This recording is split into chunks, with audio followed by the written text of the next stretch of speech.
L'histoire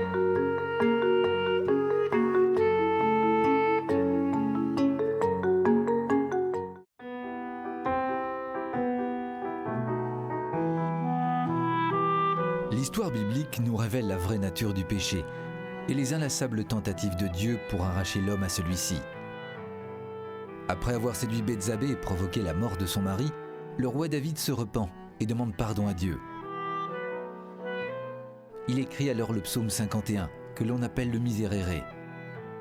Celui-ci exprime magnifiquement la prière du pécheur qui implore le pardon du Seigneur et la grande miséricorde de Dieu.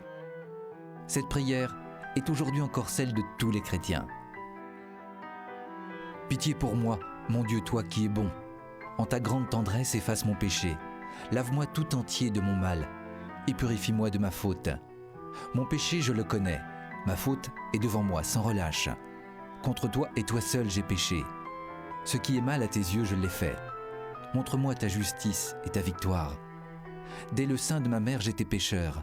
Mais toi, tu aimes la vérité. C'est pourquoi, dans le secret de mon cœur, tu m'enseignes la sagesse. Crée en moi un cœur pur. Renouvelle mon esprit et raffermis-le. Ne me repousse pas loin de toi. Ne reprends pas l'Esprit Saint que tu as mis en moi. Rends-moi la joie d'être sauvé. Redonne-moi un esprit généreux et j'enseignerai tes chemins aux pécheurs. Ils reviendront vers toi. Tu ne veux ni sacrifice ni holocauste. Le seul sacrifice qui te plaît, c'est un esprit brisé et un cœur qui se repent. Dans l'Évangile, saint Marc explique que Jésus est venu non pour les justes, mais pour les pécheurs. Jésus dénonce le péché partout où il se trouve.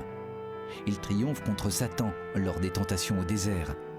Parce qu'il est la lumière du monde, il accueille les pécheurs et, par le pardon, il les arrache à l'emprise du péché.